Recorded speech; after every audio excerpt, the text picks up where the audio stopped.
There was this great idea that we could get, you know, like maybe a 2-3 hour sort of mini campaign. Well, that was the original plan. Not quite what happened, but since we pretty much ended up making a full game. The game gets more and more ambitious, and then next thing you know, it's not like anything you've worked on before.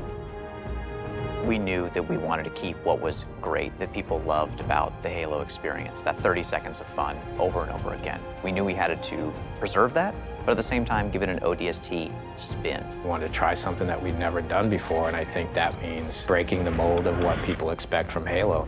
Here's an engine, here's a story, you got a year, go.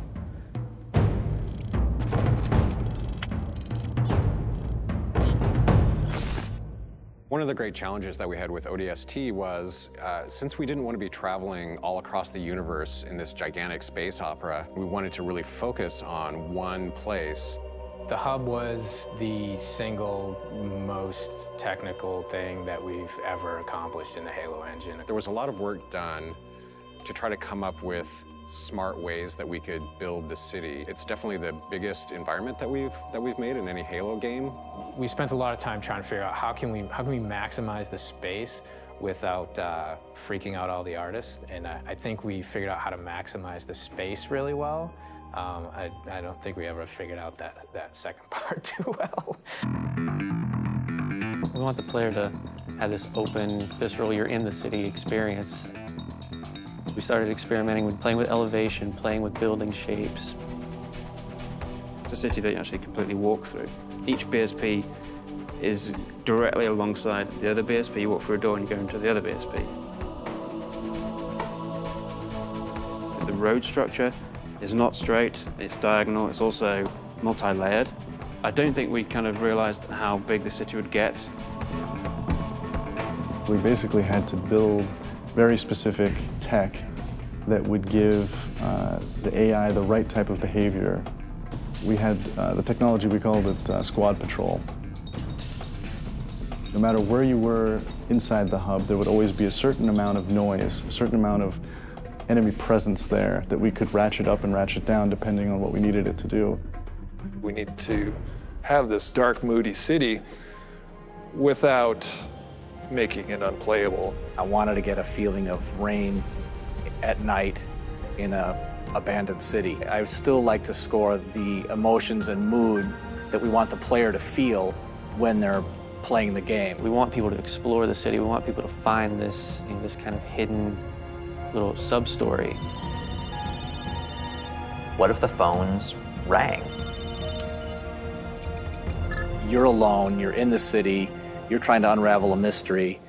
That's the feeling you have every time you're the rookie. What's fun about being an ODST? How's he different than the Master Chief? What kind of problems does he face versus the Chief? If they're not the walking tank, they really have to pick up weapons that they're going to use. There were things that we added. The silenced submachine gun and the silenced pistol are absolutely the best tools for the job. Something the ODSTs have that Spartans actually don't. Silenced weapons at night, they feel cool, they look awesome, they're really sweet to use. In real life, silenced weapons don't have a whole lot of sound. So we had to kind of Hollywood them up a little bit, kind of make it so that they sounded like they were silenced and supposed to be silenced, but yet still powerful and fun to fight with.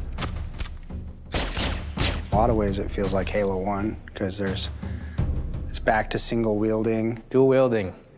Paul doesn't like dual wielding, so we cut it. Visor mode is really cool, and it evolved a lot. There were versions that looked really great for the art, but yeah, maybe they didn't do such great things for the design.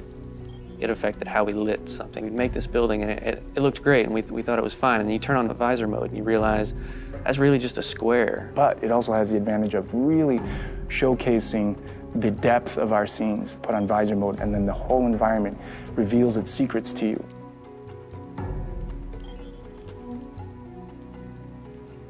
You know what sucks about big cities? You can get lost really quick. And that's where we came up with ideas for the Visor database, where you have a great map of the city that not only shows you where you are, but allows you to choose where you want to go.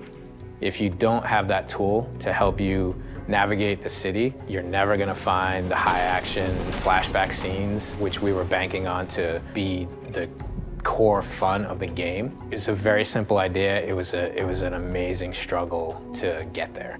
When you combine those things that we took away with things that we added, such as the visor, even though you might feel a bit more vulnerable, you have the right tools for the job. The hardest part moving from Halo 3 to ODST was just the difference in the play styles of the characters.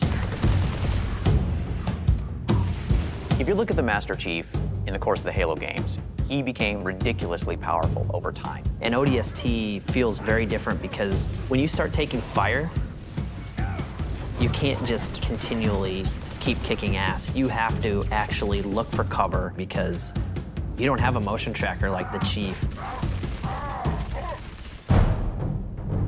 Bringing back the health was something that was born out of a discussion about how can we add long-term level of tension to the game. For us, health is important in the ODST's world because it reminds you that you're vulnerable.